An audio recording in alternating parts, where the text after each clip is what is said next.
Halo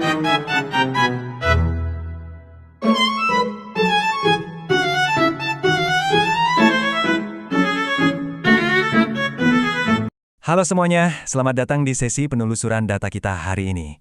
Oke, mari kita mulai dengan sedikit imajinasi.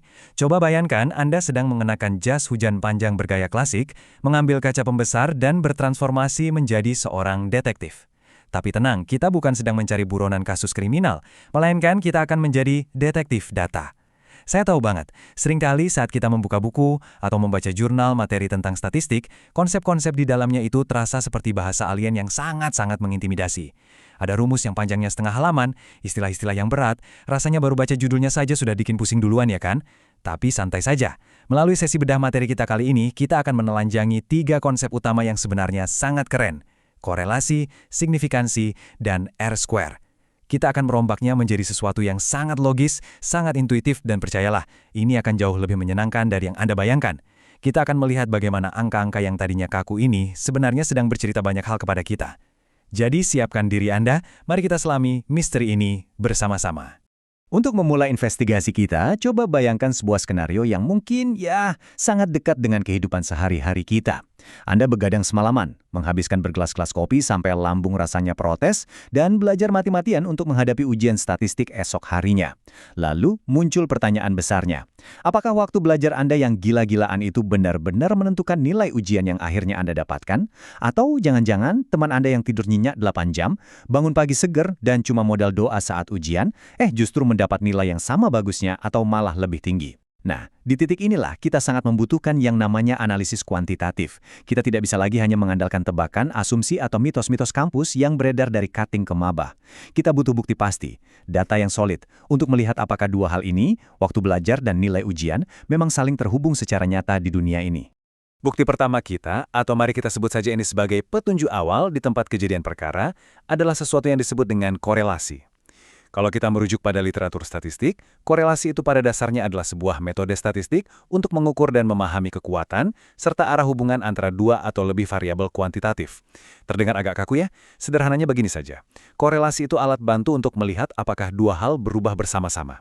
Coba garis bawahi kata berubah bersama-sama itu.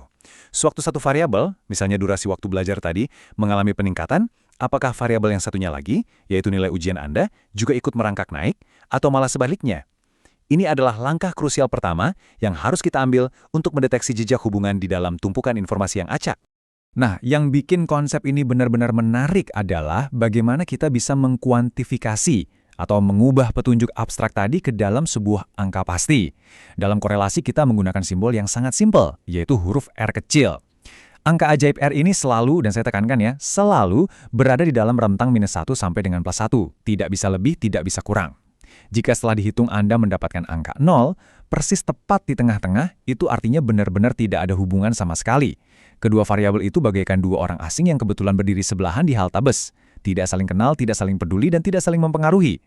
Sebaliknya, kalau Anda dapat angka +1, itu menandakan hubungan positif yang benar-benar sempurna. Dan kalau -1, itu adalah hubungan negatif yang mutlak sempurna. Anggap saja nilai R ini sebagai alat pendeteksi kebohongan utama untuk data yang sedang kita interogasi. Tentu saja, kalau kita bicara soal dunia nyata, angka korelasi itu jarang banget bisa tepat jatuh persis di angka 1 atau 0. Makanya, kita butuh sebuah acuan. Coba perhatikan interval kekuatan ini sebentar. Anda bisa menganggap ini sebagai pita pengukur untuk menilai seberapa mencurigakannya profil tersangka di penyelidikan kita. Kalau nilai R yang Anda temukan itu unyu-unyu, katakanlah di interval 0,00 sampai 0,199, itu artinya hubungannya sangat rendah. Bagaikan bukti yang sangat lemah, rapuh, dan pasti langsung ditolak di pengadilan. Tapi bagaimana jadinya kalau hasil perhitungan Anda menunjukkan angka 0,85? Wah, itu cerita yang sama sekali berbeda. Itu masuk ke kategori hubungan yang sangat kuat. Jadi, poin penting yang harus kita ingat adalah tabel acuan ini tidak sekedar memberitahu kita bahwa, ada koneksi nih, tetapi secara presisi memberikan kita kepastian seberapa erat dan lengket kedua variabel itu saling bergandengan. Oke, selain masalah kekuatan, sebuah hubungan itu pasti punya arah. Dan ini sangat penting. Pertama, kita kenal yang namanya korelasi positif. Ini menjelaskan situasi di mana dua variabel bergerak searah atau berbanding lurus. Ibaratnya mereka ini sahabat sejati. Kalau salah satu grafiknya naik, yang lainnya juga ikut meroket. Contoh paling gampang dan klasik adalah tinggi badan dan berat badan. Secara umum, semakin tinggi tubuh seseorang, ya biasanya timbangannya juga akan semakin bergeser ke kanan. Di sisi seberang, kita punya korelasi negatif, di mana mereka bergerak secara berlawanan arah secara harmonis. Satu naik, satunya pasti turun. Contoh yang paling gampang dirasakan? Realita pahit kehidupan anak kos. Semakin mendekati tanggal akhir bulan, semakin terjun bebas saldo di rekeningnya. Itu korelasi negatif yang sangat-sangat kuat. Tapi untuk contoh akademis yang lebih elegan, pikirkan hubungan antara suhu udara dan ketinggian. Semakin tinggi Anda mendaki sebuah gunung, maka suhu udaranya akan semakin turun. Sekarang, mari kita melangkah sedikit lebih dalam dan melihat bagaimana konsep ini membangun tahapan analisis kita di lapangan. Gini, seorang detektif yang profesional pasti sadar betul bahwa dia tidak bisa menggunakan kuas serbuk sidik jari yang halus itu untuk memeriksa jejak sepatu boot di atas lumpur basah. Betul kan? Dia butuh alat yang tepat sesuai dengan kondisinya. Data kita pun juga persis seperti itu. Alat ujinya sangat tergantung dari jenis atau skala datanya. Kalau data Anda berupa angka numerik pasti, punya interval yang jelas seperti besaran rupiah gaji atau tinggi badan sentimeter, nah alat berat yang paling tepat dikeluarkan adalah Pearson Product Moment. Namun tunggu dulu, jika data Anda berupa peringkat atau ranking seperti juara 1, juara 2, yang kita sebut skala ordinal, Anda sebaiknya memanggil metode Spearman Rank atau Kendall Style. Beda lagi ceritanya kalau data Anda itu kategoris murni, cuma pengelompokan seperti jenis kelamin, pria, dan wanita. Kalau ini kasusnya, maka C-square adalah kunci jawabannya. Jadi jangan sampai salah pilih senjata, karena memilih alat ukur yang tepat adalah fondasi penyelidikan yang absolut tak bisa ditawar. Tibalah kita pada hal yang biasanya bikin orang mules. Ini adalah penampakan dari alat bantu kita yang paling sering diandalkan, rumus korelasi Peirce. Oke, saya tahu. Tarik napas dalam-dalam dulu. Tolong jangan panik saat melihat sekumpulan huruf, variabel, dan simbol Yunani sigma yang saling bertumpuk ini. Saya berjanji ini bukan mantra alien, dan ini juga bukan teks acak gara-gara keyboard laptop Anda diduduki kucing peliharaan. Sebenarnya, di balik wajahnya yang garang, rumus ini pada dasarnya hanyalah sebuah resep masakan yang sangat sistematis dan patuh aturan. Bayangkan saja Anda sedang memasak. Asalkan Anda punya bahan-bahannya, yaitu sampel data, lalu Anda tahu cara mengalihkan nilai variabel X dan Y, dan kemudian Anda memasukkan bahan-bahan itu secara persis sesuai urutan langkah di resep ini, voila, formula ini pasti akan selalu mengolah data mentah Anda dan menyajikan hidangan penutup berupa satu angka korelasi ajaib, yang manis, yang berada tepat di antara -1 dan +1 tadi. Nggak seseram itu kan kalau dipikir-pikir? Tapi, tunggu dulu. Jangan buru-buru tutup kasus. Cerita detektif kita ini justru baru saja menyentuh babak plot twist yang paling menegangkan. Katakanlah kita sudah menghitung susah payah menggunakan resep rumus tadi, dan boom, kita berhasil mendapatkan nilai korelasi 0,75. Wah, itu angka yang cukup kuat. Berarti sudah pasti terbukti dong. Apakah kita bisa langsung menyewa aula, mengadakan konferensi pers, dan menyatakan kasus fenomenal ini resmi ditutup? Jawabannya, belum tentu. Pertanyaan terbesarnya sekarang justru bergeser menjadi, apakah hubungan yang baru saja kita temukan dari perhitungan, katakanlah pada sampel 30 orang mahasiswa ini, itu benar-benar nyata dan berlaku untuk seluruh populasi mahasiswa di dunia nyata? Atau apakah jangan-jangan ini hanyalah sebuah keberuntungan statistikal? Sebuah kebetulan belaka, cuma gara-gara kita nggak sengaja memilih 30 orang yang karakteristiknya kebetulan pas aja? Nah loh, untuk membuktikan bahwa kita tidak sedang halu, disinilah data tersebut harus rela kita giring paksa masuk ke ruangan interogasi yang sesungguhnya, tahapan uji signifikansi. Begitu kita masuk ke dalam ruang interogasi uji signifikansi yang dingin dan formal ini, akan selalu ada dua narasi besar yang bertarung dengan sangat sengit memperebutkan kebenaran. Yang pertama adalah hipotesis nol, atau yang di jalanan biasa kita sapa dengan nama H0. Si H0 ini mewakili prinsip asas praduga tak bersalah yang paling pesimis. Dia ini karakternya akan duduk dengan santai, melipat tangan, dan dengan nada meremehkan dia akan berkata, sudahlah, sebenarnya tidak ada hubungan apa-apa kok di populasi aslinya. Korelasi 0,75 yang kamu banggakan itu cuma ilusi, cuma kebetulan sampel aja. Menyebalkan bukan? Nah, di sudut meja yang berlawanan, berdirilah jagoan kita, sang hipotesis alternatif alias HA. Ini adalah tujuan utama dari investigasi berjam-jam kita, yang dengan lantang, gagah, dan penuh keyakinan menyatakan, tidak, saya menolak kebetulan. Ya, benar-benar terdapat hubungan yang nyata, solid, dan signifikan secara statistik di sana. Jadi, tugas utama dan satu-satunya bagi kita sebagai peneliti yang budiman adalah mengumpulkan cukup bukti matematis yang valid untuk membungkam mulut dan menolak klaim membosankan dari si hipotesis nol tersebut. Lantas, bagaimana persisnya proses menginterogasi data secara resmi ini dilakukan di lapangan? Mari kita bayangkan ini seperti seorang pilot yang membaca checklist sebelum menerbangkan pesawat. Sangat terstruktur. Langkah 1, tetapkan dengan jelas siapa H0 dan siapa HA Anda. Jangan sampai terbalik. Langkah 2, tentukan taraf signifikansi atau jatah margin error yang bisa Anda toleransi. Biasanya di dunia penelitian kita cukup pakai 5%. Langkah 3, Anda harus menghitung koefisien korelasi seperti resep yang tadi sudah kita bahas. Langkah 4, saatnya mencari yang namanya T-hitung. Ini adalah angka yang mewakili kekuatan bukti Anda. Langkah kelima, ini agak repot sedikit, Anda harus periksa buku panduan yang namanya T-table. Dan akhirnya, langkah keenam, momen puncak pembuktian. Jika nilai T-hitung Anda, bukti kuat Anda, ternyata angkanya lebih besar dan lebih perkasa daripada batasan di T-table, maka H0 resmi ditolak. Anda menang, dan hubungan yang Anda ajukan terbukti dengan sangat meyakinkan. Oke. Kalau Anda merasa 6 langkah tadi agak melelahkan, mari kita bersikap realistis sejenak. Kita hidup di era digital, di abad ke-21. Di luar ujian kelas, jujur saja, sangat jarang dari kita yang masih repot-repot menghitung nilai T itu secara manual, coret-coret pakai pensil di atas kertas buram sambil ditemenin kalkulator saku.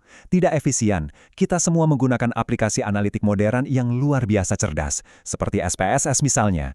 Namun, saya sangat paham, bagi banyak mahasiswa atau bahkan profesional, sekedar menatap layar hasil output tabel SPSS itu efeknya seringkali terasa persis seperti saat PC Anda tiba-tiba ngehang dan memunculkan layar biru kematian, si blue screen. Bikin panik, pusing, dan bingung ini bacanya mulai dari belah mana. Tapi rahasia kecilnya begini, Anda tidak perlu membaca seluruh isi tabel itu layaknya novel. Ini jalan pintas paling krusialnya. Cukup fokus dan cari satu kolom saja yang judul atasnya bertuliskan SIG.2tailed. Ketemu? Bagus. Aturan emasnya cuma ada satu. Jika angka yang tercetak di bawah kolom itu lebih kecil dari 0,05, selamat, sorak-sorai, data Anda sah signifikan secara statistik. Anda bisa bernapas lega dengan senyum mengembang karena kasus sudah ditutup dengan sukses. Wah, rasanya lega ya. Kita sudah tahu secara pasti bahwa dua variabel itu punya korelasi yang searah. Dan melalui proses interogasi signifikansi yang ketat tadi, kita juga sudah membuktikan bahwa hubungan itu valid, sah, dan bukan cuma kebetulan karena hoki semata. Terus, apakah pekerjaan kita selesai dan kita bisa pulang ngopi sekarang? Tunggu sebentar, belum. Sekarang, kita harus masuk ke tahap puncak, tahap pengakuan.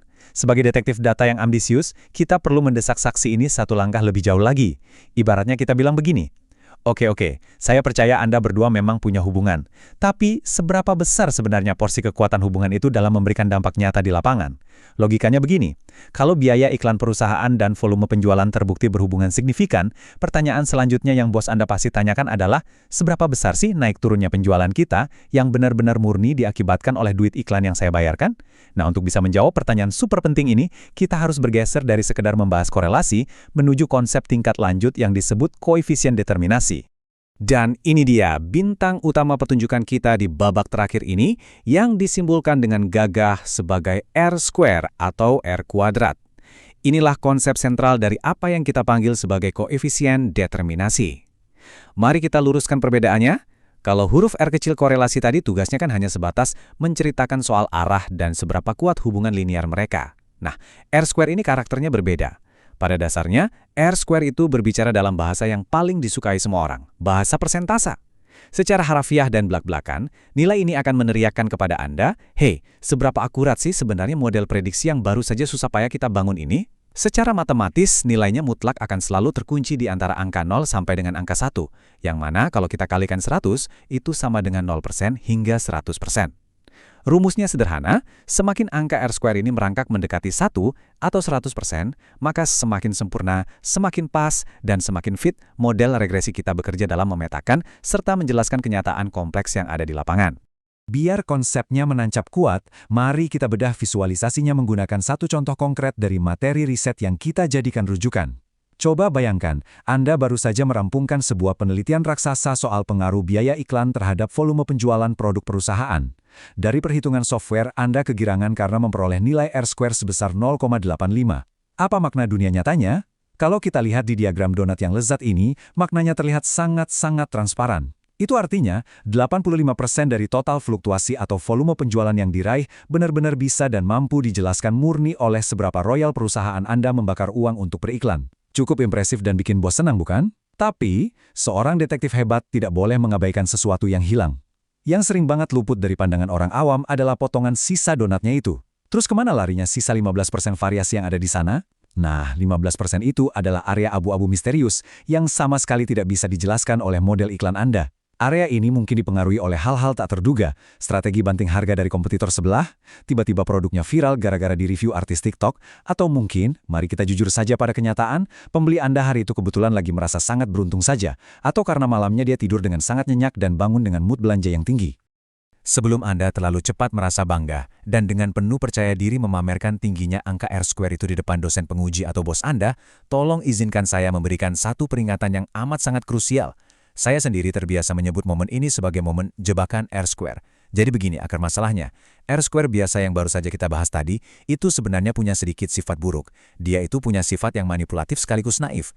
Maksudnya begini, nilai R-square secara otomatis, secara matematis akan selalu naik atau minimal dia diam di tempat setiap kali Anda dengan iseng menambahkan variabel X baru ke dalam model pencarian Anda. Ini parah, bahkan jika variabel baru yang Anda masukkan itu sama sekali tidak punya korelasi logis alias ngawur. Anda bisa saja iseng memasukkan variabel aneh seperti zodiak pembeli atau jumlah gelas kopi yang diminum manajer marketing ke dalam model prediksi. Dan tebak apa yang terjadi? Sistem matematis yang naif ini akan tetap memaksakan nilai R-square-nya naik, seolah-olah data zodiak itu adalah temuan krusial yang penting. Nah, karena celah fatal inilah, para dosen penguji, peninjau jurnal dan bos yang kritis akan selalu menodong Anda dengan satu tuntutan tegas. Tunjukkan pada saya nilai adjusted R-square-nya, jangan yang biasa. Kenapa harus yang adjusted alias disesuaikan? Karena koefisien versi adjusted ini adalah sosok detektif yang super jujur dan tidak kenal kompromi. Ia akan dengan kejam menghukum model Anda dan memastikan nilainya justru turun drastis menuki ke bawah kalau Anda ketahuan berani mencoba memasukkan data sampah yang sama sekali tidak relevan hanya demi mendongkrak angka ketepatan. Jadi hati-hati ya, jangan sampai terjebak kepalsuan R-square biasa. Pada akhirnya, jika kita mau sedikit peka dengan keadaan sekitar, kehidupan sehari-hari kita ini selalu dipenuhi dengan hal-hal yang seolah-olah terlihat saling terkait satu sama lain, bagaikan sebuah takdir. Pernah dengar klaim bahwa orang yang sering minum kopi pahit setiap hari ternyata berumur lebih panjang? Atau klaim dari startup yang menyatakan perusahaan yang menaruh meja pingpong dan PlayStation di ruang istirahat punya karyawan yang produktivitasnya jauh lebih tinggi? Setelah sesi hari ini, menjadi seorang detektif data berarti bahwa kita menolak untuk mudah terbuai oleh sekedar penampilan luar, cocokologi, atau tren yang kebetulan sedang viral lewat begitu saja di timeline kita. Dengan merangkai pemahaman mengenai korelasi untuk mendeteksi arah hubungan, kemudian melanjutkannya dengan uji signifikansi yang ketat untuk memastikan bahwa itu valid dan bukan kebetulan semata, serta diakhiri dengan R-square untuk menakar seberapa akurat dampak sesungguhnya yang diberikan, kini kita telah dipersenjatai dengan sebuah keahlian analitis sejati. Sebuah kemampuan untuk memisahkan mitos dari rentetan fakta yang terbukti kuat secara matematis. Jadi, sebagai penutup sesi panjang kita, saya ingin meninggalkan satu pertanyaan yang cukup sederhana untuk Anda renungkan. Lain kali saat Anda melihat dua kejadian atau fenomena unik di sekeliling Anda yang seakan-akan bergerak secara harmonis bersamaan, apakah Anda akan sekedar pasrah manggut-manggut dan menganggapnya sebagai takdir alamiah semata? Atau, apakah Anda akan memakai jas dan topi detektif Anda lalu bersiap untuk menginterogasi datanya tanpa ampun? Tentu, semua pilihan itu sepenuhnya ada di tangan Anda. Teruslah kritis, pelihara rasa penasaran Anda, dan terima kasih banyak sudah bertahan dan bergabung dalam penelusuran data yang intens bersama saya kali ini. Sampai jumpa di pembedahan materi kita selanjutnya.